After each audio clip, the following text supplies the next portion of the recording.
오늘 우리는 로마서 4번째 시간입니다. 첫 시간은 나는 누구입니까? 입니다. 로마의 시민이지만 그는 그리스도의 종이요 사도라고 부름을 받기를 자천하였습니다. 두 번째 시간은 복음을 부끄러워하지 않는다는 말씀이었습니다. 어떤 사람은 이 십자가 달린 예수를 부끄러워하였지만 이 복음에는 우리를 구원하는 하나님의 능력이 있기 때문에 복음을 부끄러워하지 않는다고 말했습니다. 세 번째 지난 시간에는 내버려 두심이라는 제목으로 하나님의 말씀을 나누었습니다. 하나님을 알만한 것들이 분명히 있음에도 불구하고 인간들은 스스로 하나님을 거절함으로 인하여 어둠에 빠지게 되고 그 하나님의 거절함으로 인하여서 21가지의 죄악의 목록들이 죄악의 열매들이 드러나는 것을 우리는 보았습니다. 우리는 이것을 통해서 왜 복음이 필요한가를 알게 된 것입니다. 여러분, 로마서를 통해서 우리는 복음이 무엇이고 왜 복음이 필요하며 그 복음의 능력이 무엇인지를 분명히 경험하는 시간이 되기를 바랍니다. 히틀러가 독일을 통치하고 있을 때 그 나치 정권 하에서 다른 신앙을 지키기 위해 무던히도 노력하다가 감옥에 들어갔던 본회퍼 목사님이라는 분이 있습니다. 그분은 사람들이 하나님을 믿게 된다면 너무 쉽게 신약에 접근하지 말아야 한다고 말했습니다. 여러분, 이게 무슨 말일까요? 사람들이 보통 성경을 읽을 때 신약 성경부터 읽는 것이 일반적인데 본회퍼 목사님은 사람들이 너무 쉽게 신약에 도달하지 말아야 한다고 이야기를 한 겁니다.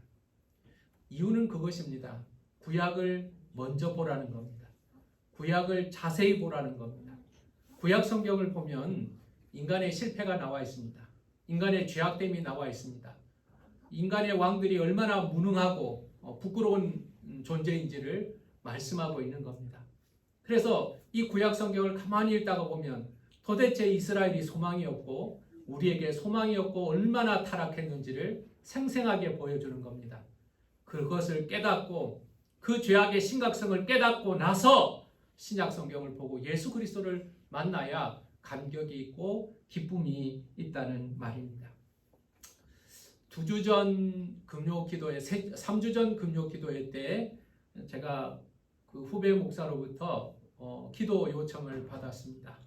자신이 아끼는 후배가 폐암 사기가 되어서 이제 위독한 상황이니 기도해 주시기 바랍니다. 그렇게 기도를 요청했고 금요일 날 우리 성도들과 함께 열심히 기도했습니다.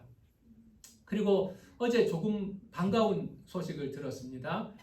그분이 완치된 건 아닙니다. 그런데 암 덩어리가 작아지기 시작했고 몸의 증상들이 좋아지기 시작했다는 반가운 소식을 전했습니다.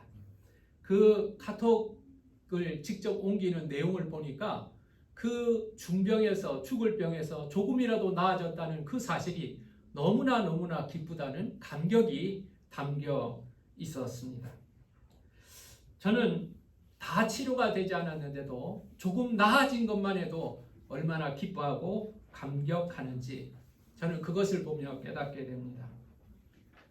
우리가 죄가 얼마나 심각하고 그 죄의 결과가 얼마나 무서운지를 알게 된다면 우리가 하나님의 복음이 귀하게 느껴지고 그 복음으로 인하여 감격할 수 있게 될 것입니다.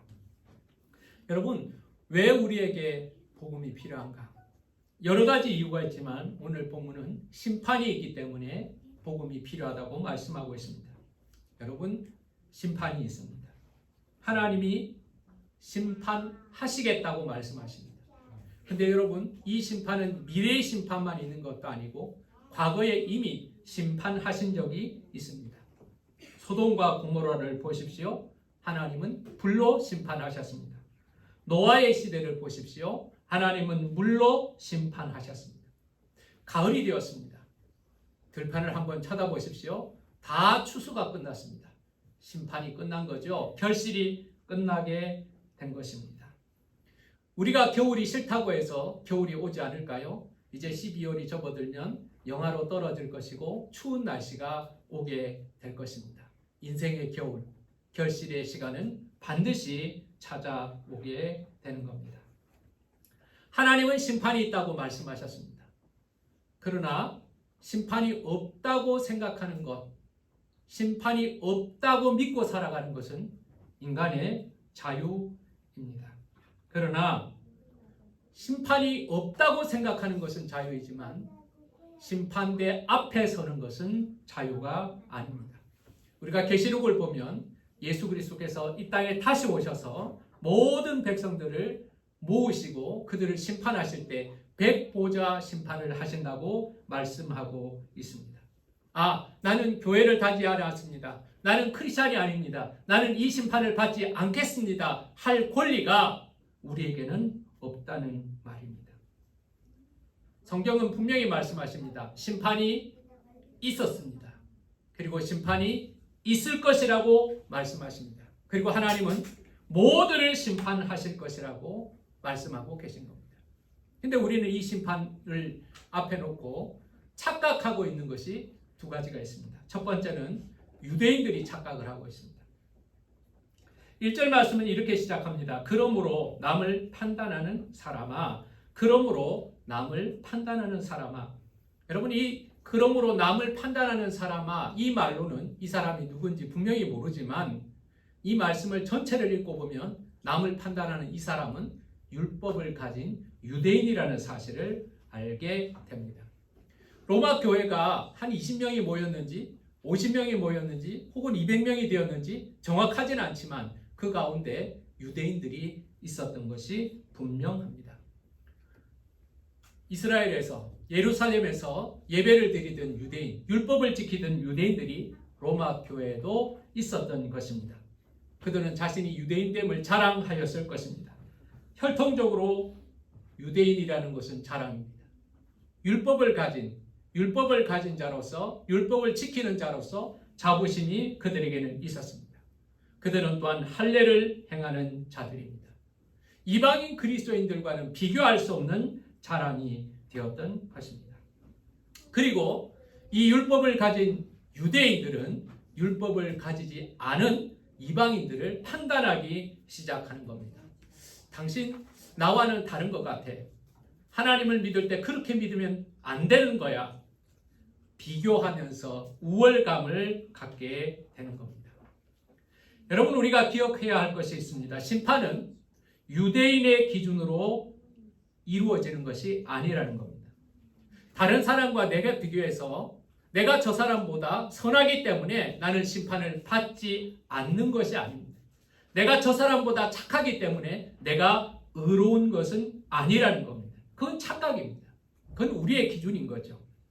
심판은 하나님의 기준으로 판단하실 것입니다. 사람들은 자신이 판단할 때 빠지는 오류가 하나가 있는데 그건 상대방과 비교함으로 인하여서 자기가 낫다는 착각을 통하여 자신이 의롭다고 믿는 겁니다. 저 사람보다는 내가 착하기 때문에 나는 의롭다고 생각을 합니다. 자, 이렇게 함으로 인하여서 우리는 우리의 죄와 우리의 자존심을 동시에 지킬 수 있는 방법을 얻게 된 겁니다. 다른 사람의 죄를 발견하고 다른 사람의 죄를 정죄함으로 인하여서 상대적으로 내가 의롭다고 착각을 하는 겁니다. 유대인들은 특별히 외적 율법을 지키는 것, 율법의 행위를 통해서 자신이 도덕적으로 이방인들보다 낫다고 생각하였던 겁니다. 여러분, 그러나 그들은 드러난 죄가 적었을 뿐 감추어진 죄가 적은 것은 아니었습니다. 사람들은 드러난 죄를 봅니다. 그러나 하나님은 드러나지 않는 죄까지도 보십니다. 하나님 앞에서는 드러난 죄나 드러나지 않는 죄나 마찬가지입니다. 감옥 밖에 있는 죄인들과 감옥 안에 있는 죄인들만 있을 뿐 의인은 없는 것입니다. 그런데 내가 지금 감옥 밖에 있는 죄인이라고 나는 죄가 없다고 큰 소리 쳐서는 안 된다는 말입니다. 바리새인들의 이중성을 적나라하게 보여주는 사건이 가늠한 여인들 앞에서의 행동이었습니다. 예수를 시험하려고 가늠한 여인을 데리고 왔습니다. 그 벌거벗은 여인을 앞에 놓고 모세는 율법에는 이 여인을 돌로 치라고 했는데 예수님 어떻게 할까요? 그들은 당당하게 가늠한 여인을 심판할 것을 요구했습니다. 이 여인은 돌에 맞아야 합당한 사람이고 우리는 돌로 칠 수 있는 자격이 있는 사람이라고 착각하였던 것입니다. 자기들은 의롭기 때문에 돌멩이를 던질 수 있고 이 여인은 죄인이기 때문에 맞아야 한다는 것이 그들의 생각이었습니다. 그런데 예수님은 어떻게 답하셨습니까? 죄 없는 자가 먼저 돌로 치라고 말씀하셨습니다. 그리고 바닥에다가 무언가를 쓰기 시작했습니다. 그때 그들은 한 사람 두 사람 돌멩이를 놓고 떠나갈 수밖에 없었습니다. 그들의 감추어졌던 죄가 그리스도 앞에서 드러났기 때문에 그런 것입니다. 사랑하는 여러분, 율법을 가진 것은 대단히 귀한 선물입니다. 율법을 가짐으로 인하여 하나님의 뜻을 알고 하나님의 백성이 어떻게 살아야 하는지를 알게 되는 것은 유익입니다. 그러나 알게 되는 것이 거룩하게 되는 것이 아닙니다. 행함으로 인하여 거룩하게 되는 것입니다. 성경 말씀을 아는 것이 여러분의 은혜가 아니라 성경 말씀대로 사는 것이 여러분의 능력이라는 사실을 우리는 반드시 기억해야 합니다. 율법을 많이 알고 있을지라도 순종하지 않는다면 그 율법은 그들에게 아무런 유익이 없는 것입니다. 반대로 율법이 없는 사람은 어떻습니까? 14절 15절 말씀에 보면 율법 없는 이방인이 본성으로 율법의 일을 행할 때에는 이 사람은 율법이 없어도 자기가 자기에게 율법이다느니 이런 이들은 그 양심이 증거가 되어 그 생각들이 서로 혹은 고발하며 혹은 변명하며 그 마음에 새긴 율법의 행위를 나타낸다. 그렇게 말씀하고 있습니다. 여러분, 율법이 없는 사람, 율법을 한 번도 들어보지 못한 사람들은 율법으로 인하여 심판을 받는 것이 아니라는 겁니다. 자기 자신이 기준이 되어서 자신의 기준이 자기를 심판한다는 겁니다. 여러분 잘 기억하세요. 율법을 가진 사람은 율법이 기준이 되어서 자기를 판단할 것이고 율법이 없는 사람은 자기 자신이 기준이 되어서 자기를 판단하게 될 것이라는 겁니다. 이게 무슨 말인가? 자기 자신이 기준이 된다? 여러분, 이것은 하나님께서 그 마음에 숨겨놓으신 것이 있기 때문에 그렇습니다. 우리는 자연 속에서 알만한 것이 분명히 드러났다고 말합니다. 피조 세계는 하나님의 작품이기 때문에 이 작품을 통하여 작가의 마음을 알 수 있는 것처럼 우리의 영혼 속에도 하나님께서는 하나님의 성품, 하나님의 작품을 숨겨 놓으신 것입니다. 그것이 무엇입니까? 양심, 정의, 공의, 균형, 사랑 이런 것입니다. 어떤 시대, 어떤 지역을 막론하고 사람들은 정의감이라는 것이 있습니다. 양심이라는 것이 있습니다. 그래서 사람들은 이 양심에 자극이 오게 됩니다. 어떤 사람이라도 죄를 지으면 부끄러워집니다. 어떤 사람이라도 악을 행하면 이게 해서는 안 된다는 것을 자기 자신이 분명히 압니다. 선과 악을 알만한 것이 그들의 마음에 들어 있다는 말입니다. 비록 율법은 없을지라도 잘 정리되고 깨달을 수 있는 율법은 없을지라도 하나님께서 만들어 놓으신 그 양심과 하나님께서 주신 그 영적인 저울로 인하여서 자기 자신은 이것이 옳은지 옳지 않은지를 분명히 알고 있다는 것입니다.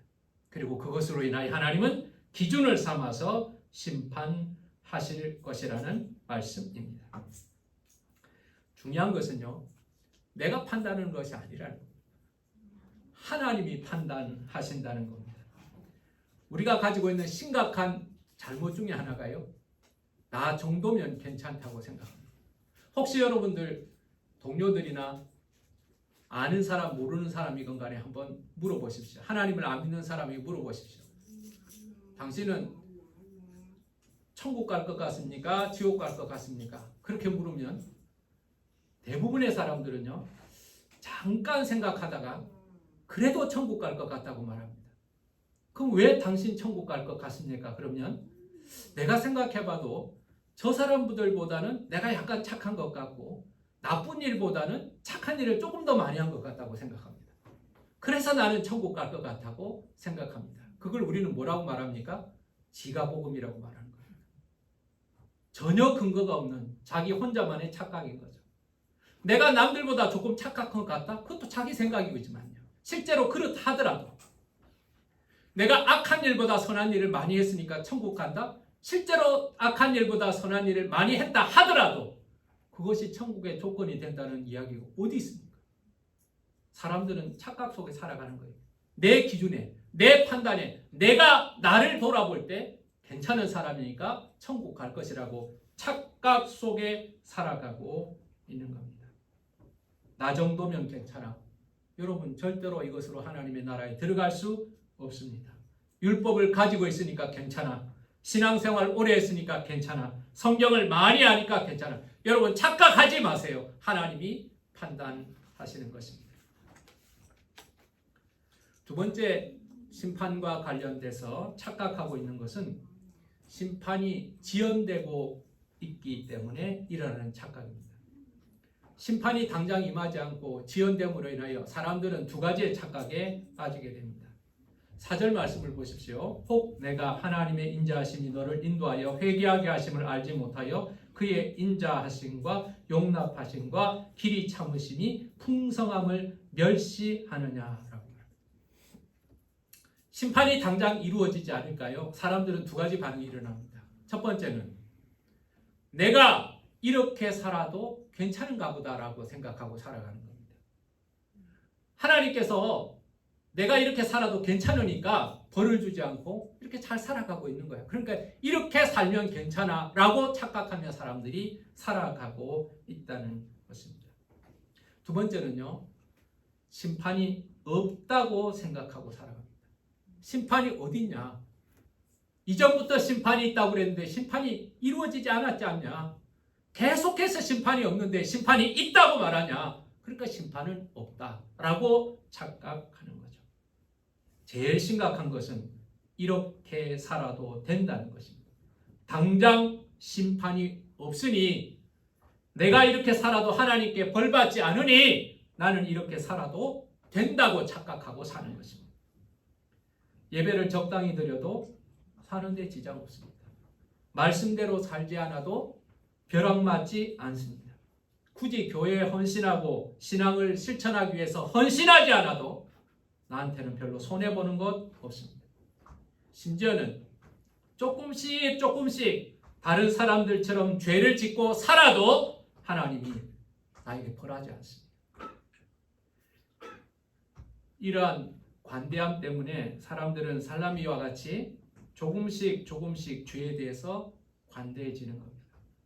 이건 심판이 없다고 생각하거나 아니면 심판하시더라도 내가 이렇게 살아도 하나님은 벌하지 않을 것이라는 착각 때문에 그렇습니다. 그런데 여러분 그렇지 않습니다.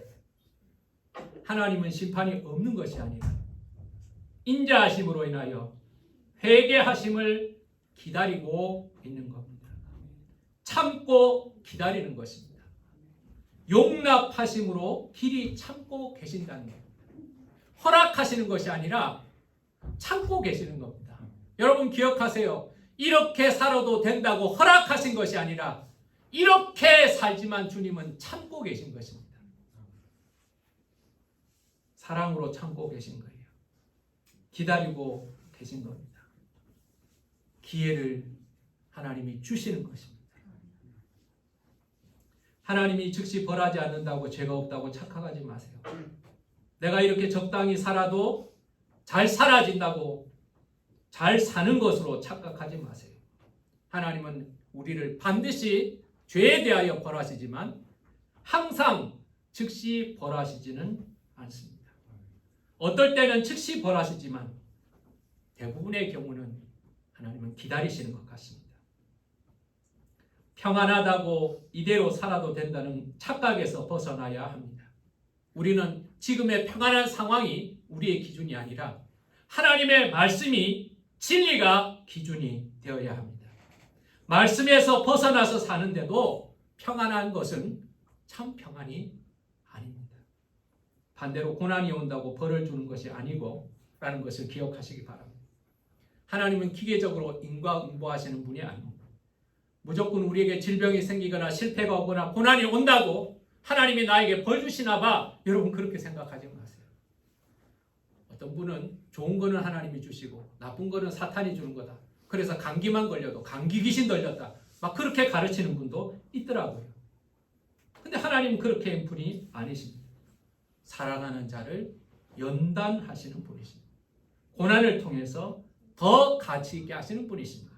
그러므로 여러분 고난이 찾아왔다고 그것이 하나님이 나를 벌하시거나 하나님이 나를 미워하시거나 하나님이 나를 버리셨다는 증거가 아니라는 사실을 여러분 기억하시기를 바랍니다. 하나님은 인내하시는 분이십니다.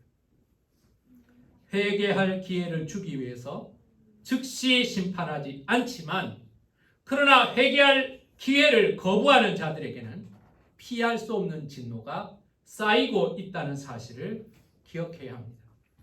죄를 짓고도 벌을 받지 않는 것은 문제가 없다는 것이 아니라 더욱 큰 벌을 받게 될 것이라는 사실을 우리는 기억해야 하는 것입니다. 세 번째로 하나님의 심판에 관해서 우리가 오늘 기억할 것은 하나님은 공평하게 심판하신다는 겁니다. 하나님은 공평하게 심판하십니다. 유대인들이 가진 생각은요, 우리는 심판 안 받는다입니다. 왜 심판을 안 받을까요?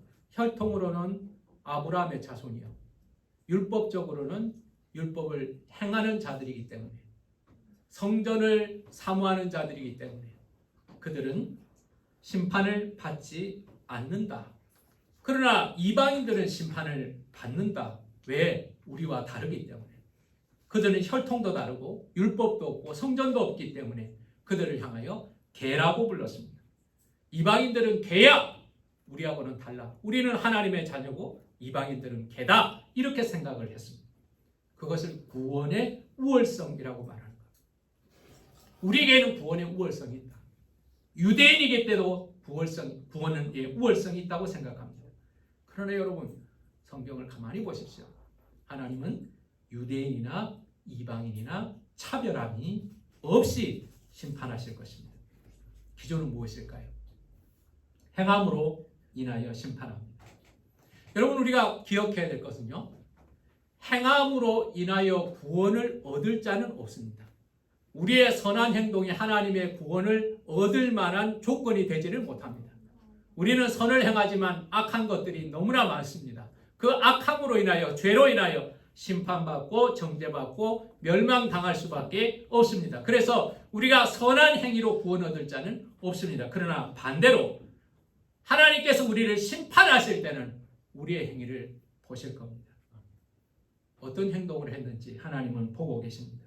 그리고 하나님의 심판정 앞에서 우리의 행위들은 다 드러날 것입니다. 우리는요, 유리한 것은 기억하고 불리한 것은 잊어버립니다. 내가 돈을 갚을 것은 잘 잃어버립니다. 근데 돈을 빌려준 사람 거는 안 잊어버립니다. 저 사람한테 돈 받아야지, 돈 받아야지. 그 절대로 안 잊어버립니다. 근데 돈 빌린 것은 그냥 쉽게 잃어버리기도 합니다. 죄도 마찬가지입니다. 내가 남에게 악하게 행한 것은 잘 잃어버립니다. 그러나 남이 나에게 악하게 행한 것은 잘 기억합니다. 하나님 앞에서도 마찬가지 일이 벌어질 겁니다. 하나님의 법정에서 우리의 죄가 고백될 때 나는 기억도 못하는 희한한 죄들이 다 드러날지 모릅니다. 여러분의 말과 여러분의 행동이 여러분을 심판하실 겁니다. 7절을 보세요. 먼저 참고 선을 행하여 영광과 존귀와 썩지 아니함을 구하는 자에게는 심판하십니다. 참고 선을 행하고 영광과 존귀와 썩지 아니함을 구하는 자에게는 심판하시는데 뭘로 심판하시는가? 영생을 주신다고 말합니다. 여러분, 참아야 합니다. 선을 행해야 합니다. 선을 행한다는 것은 도덕적 삶을 말하는 것이 아닙니다. 주님의 뜻대로 사는 삶을 말하는 겁니다. 그리스도로 인하여서 얻은 생명의 결과가 선한 것이죠. 그러므로 착하게 사는 것과는 다른 겁니다. 유대인들은 착한 죄인이었습니다. 도덕적인 것처럼 보이지만 죄인이었습니다. 우리 눈에는 의인처럼 보였지만 사실은 죄인이었던 것입니다. 자신을 스스로 의인이라고 생각하지만 하나님의 눈으로 보기에는 죄인인 겁니다. 여러분들은 교회 다니면서 착한 죄인 되지 마시기 바랍니다. 또 하나의 구원 얻는 사람의 특징은 참음입니다. 참음은 성장하는 그리스도인의 특징입니다. 하나님을 믿고 신실하게 따라가기 위해서는 인내가 필요합니다. 우리 신앙에 있어서 필요한 두 가지의 덕목이 인내와 절제입니다. 인내는 무엇입니까? 하기 싫은 일을 중단하지 않고 계속해서 하는 것이 인내입니다. 기도하는 게 재밌을까요? 재미도 있습니다. 그러나 짐입니다. 하나님의 일을 감당하는 게 재미만 있을까요? 그렇지 않습니다. 인내해야 합니다. 귀한 일이지만, 하기 싫은 일이지만, 그러나 귀한 일이기 때문에 인내하며 우리는 믿음 생활을 해야 합니다. 하나님의 선한 일을 할 때 여러분 재미로 하지 마십시오. 인내하시기 바랍니다. 반대로 절제가 필요합니다. 절제는 무엇입니까? 하고 싶은 것을 참는 것이 절제입니다. 예를 들면 달콤한 음식을 먹는 것, 그건 인내가 아니라 절제가 필요하죠. 절제가 필요합니다. 맛있는 밥을 조금 더 먹고 싶어 하는 것, 그건 인내가 아니라 절제가 필요한 겁니다. 우리 신앙생활에는 절제가 필요합니다. 죄를 짓지 말아야 하는 이유도 절제로 인하여 이겨내는 것이죠. 농부는 좋은 결실을 얻기 위해서 인내하고 절제합니다. 농부는 비가 와도 나가서 일하고 더워도 일하고 추워도 일합니다. 그는 인내합니다. 왜 그렇습니까? 가치 있는 것을 위해서. 여러분이 영생이라는 열매를 얻기 위해서는 마찬가지로 인내와 절제가 필요하다는 사실을 여러분 기억하시길 바랍니다. 8절을 보십시오. 오직 당을 지어 진리를 따르지 아니하고 불의를 따르는 자에게는 진노와 분노로 하시리라. 당을 지어서 떼거리를 지어서 하나님의 말씀을 따르지 않고 불의를 따르는 자들에게는 진노와 분노로 하신다는 것을 말씀하고 있습니다. 9절에는 다시 한번 강조해서 악을 행하는 각 사람의 영혼에는 환난과 곤고가 있을 것이라고 말씀하고 계십니다.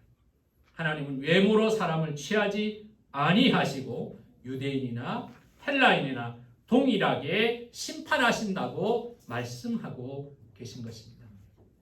자, 이제 마지막 결론을 나누려고 합니다. 우리는 심판에 대한 착각이 있습니다. 심판이 없을 것이라는 착각. 그리고 자기들은 유대인이기 때문에 율법을 가지고 있기 때문에 다른 사람들보다 낫다고 생각하는 착각에 빠지고 있습니다. 그러나 하나님은 각 사람이 가진 것으로 심판하신다고 말했습니다. 율법을 가진 자는 율법으로, 그리고 하나님의 선한 양심을 가진 자는 그 선한 양심으로 하나님께서 심판하신다고 말씀하십니다. 그런데 그 심판하는 기준이 무엇인가? 그 심판하는 주체가 누구인가? 오늘 성경 말씀은 마지막 구절에 이렇게 기록하고 있습니다. 자, 우리 16절을 다 같이 읽겠습니다.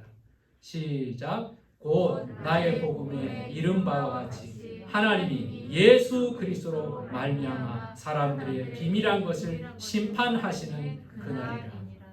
여러분, 하나님의 심판의 기준은 무엇인가? 하나님의 심판의 도구는 무엇인가? 하나님의 심판의 주체는 누구인가? 예수 그리스도라는 겁니다. 그리스도로 말미암아 심판하실 거라는 겁니다.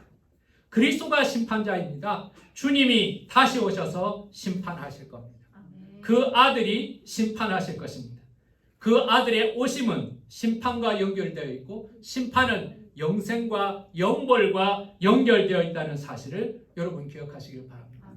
오늘 여러분이 잘 살고 있는지 잘 못 살고 있는지를 결정하는 기준은 제가 하는 것도 아니고요. 다른 사람이 하는 것도 아니고요. 여러분 스스로가 하는 것도 아니고요. 주님이 하시는 겁니다. 주님이 보시기에 잘 살고 있다면 잘 사는 거예요. 그러나 주님이 보시기에 여러분이 아니면 다른 사람이 아무리 환호하고 열광하여도 여러분 헛사는 거예요. 지혜로운 사람은 주님 앞에 설 것을 생각하며 살아갈 것입니다. 지혜로운 사람은 그 심판의 기준을 생각하며 살아갈 것입니다. 주님이 말미암아 그리스도로 말미암아 심판하실 것이다. 주님이 심판의 주체가 된다는 사실을 기억해야 합니다. 두 번째는 그리스도가 심판의 기준이 됩니다. 그리스도가 있는가? 그것이 심판의 기준이 됩니다. 여러분, 양심으로 심판하여서 하나님의 구원에 이를 자가 있다면 우리는 양심적으로 살면 됩니다. 꼭 하나님을 믿어야 하는가? 양심으로 살면 되지. 여러분, 만약에 우리의 자연법, 양심으로 인해서 의롭게 될 수 있다면 하나님은 돌에 새긴 율법을 우리에게 주시지 않았을 겁니다. 만약에 돌에 새긴 율법으로 인하여 우리가 다 구원받을 수 있다면 사랑하는 아들을 이 땅에 보내서 십자가에서 죽게 하지 아니하셨을 것입니다. 그 아들을 주신 이유는 그 아들을 믿고 영생을 얻게 하심이기 때문에 그렇습니다. 그것이 바로 십자가 복음입니다. 그 복음을 믿는 믿음을 의로 여기시고 그 믿음으로 말미암아 구원을 얻고 그 구원으로 인하여 영생을 얻는 것이 복음인 것입니다. 선한 양심을 우리는 사실 지키지 못합니다. 율법을 지킨다고 해도 여러분과 저는 이미 탈락한 지 오래가 된 사람입니다. 할례부터 안 받았잖아요. 우리는 그래서 다 심판받고 정죄받고 영벌에 처할 수밖에 없는 비참한 존재들입니다. 심판이 연기가 되고 있을 뿐 심판의 결론은 이미 났습니다. 양심으로 봐도 율법으로 봐도 저와 여러분은 이미 심판받고 정죄받고 사망에 이를 수밖에 없는 거죠. 그래서 하나님의 은혜가 필요합니다. 복음은 죄인인 우리에게 하나님께서 은혜를 베푸셨다. 구원의 길을 열어주셨다. 죄 사함의 길을 열어주셨다는 것을 의미합니다. 무엇을 통해서요? 예수를 통하였습니다. 나의 부족하고 더러워진 양심, 주일 제대로 지키지도 못하는 율법은 말할 것도 없고 주일 정도도 제대로 지키지 못하는 그 연약한 믿음 가지고 우리 주님께서는 나를 불쌍히 여기시고 은혜를 베풀어 주셔서 그리스도를 믿는 믿음 하나를 보시고 그 허물을 덮어주시고 간과하여 주시고 없는 것처럼 생각하시고 나아가서 의롭다고 말씀하여 주시는 겁니다. 나 예수 믿기 때문에 좀 착한 사람이다. 양심을 자랑하고 싶습니까? 이렇게 말씀대로 살아간다. 율법을 자랑하고 싶습니까? 다 내려놓으십시오. 만약 그것을 붙들고 살아간다면 여러분들은 그것들로 인하여 심판을 받을 것이고 그것으로 인하여 의롭다고 여겨질 자는 없을 것입니다. 우리는 심판장이신 하나님, 그 공의로우신 하나님의 보좌 앞에 나아갈 때 예수 그리스도로 말미암아 나아가야 하는 것입니다. 그분은 나에게 물어보실 것입니다. 그리스도를 믿는가? 그리고 그리스도가 있는가? 두 가지를 물어보실 겁니다. 그리스도를 믿는가? 그리스도가 있는가? 주님은 그것을 물어보실 것입니다.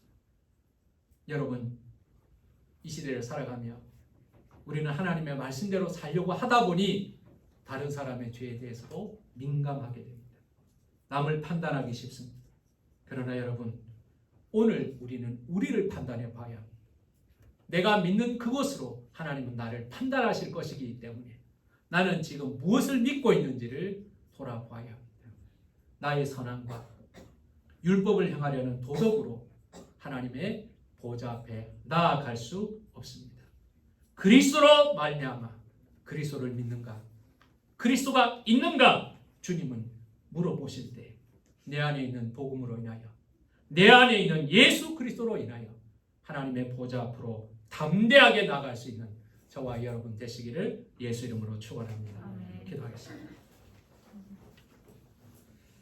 사람들은 자신의 선함을 자랑합니다. 감옥에 있는 자들조차도 나는 죄가 없는데 여기에 들어와 있고 내가 죄가 있다고 한들 감옥 밖의 죄인들이 더 큰 죄인이라고 말을 합니다. 인간은 죄에 대해서 관대하고 특별히 자기 자신의 죄에 대해서는 더욱 관대합니다. 그래서 나는 천국 갈 수 있다고 말하고 나는 심판을 통과할 수 있다고 착각하고 살아갑니다. 그러나 하나님의 선언은 놀랍습니다. 의인은 없나니 하나도 없으며 의인은 없나니 하나도 없으며 양심의 법을 통과하여서 하나님의 구원에 이를 자 율법을 지켜서 하나님의 구원에 이를 자가 없다고 선언하고 계십니다. 그럼 어떻게 해야 합니까? 남을 판단하는 것 착각입니다. 율법을 열심히 지킴으로 인하여 선한 일을 많이 함으로 인하여 하나님의 기준에 이르겠다는 노력들도 헛것입니다. 은혜가 필요합니다. 그리스도로 말미암아 우리를 심판하신다고 말씀하셨습니다. 그리스도가 심판하신다는 말씀이고 그리스도가 있는가를 심판하신다는 말씀입니다. 나의 선한 양심이 기준이 아니고 율법이 기준이 아니고 그리스도가 기준이 됩니다. 그리스도의 보혈의 피는 놀라운 능력으로 말미암아 나의 더러워진 양심과 부끄러운 행실을 다 덮게 하시고 하나님 앞에 의롭게 나아가게 하십니다. 그리스도로 말미암아 우리는 하나님의 심판을 면하게 된다는 사실을 기억하면서 오늘 우리는 우리 하나 안에 있는 여러 가지 것들을 돌아보며 질문합니다. 판단하지 않고 의지하지 않고 예수 그리스도의 보혈이 있는지, 예수 그리스도를 믿는가, 예수 그리스도가 있는가 끊임없이 질문하고 확인하며 믿음의 걸음을 걷게 하여 주시옵소서. 예수님의 이름으로 기도하였습니다.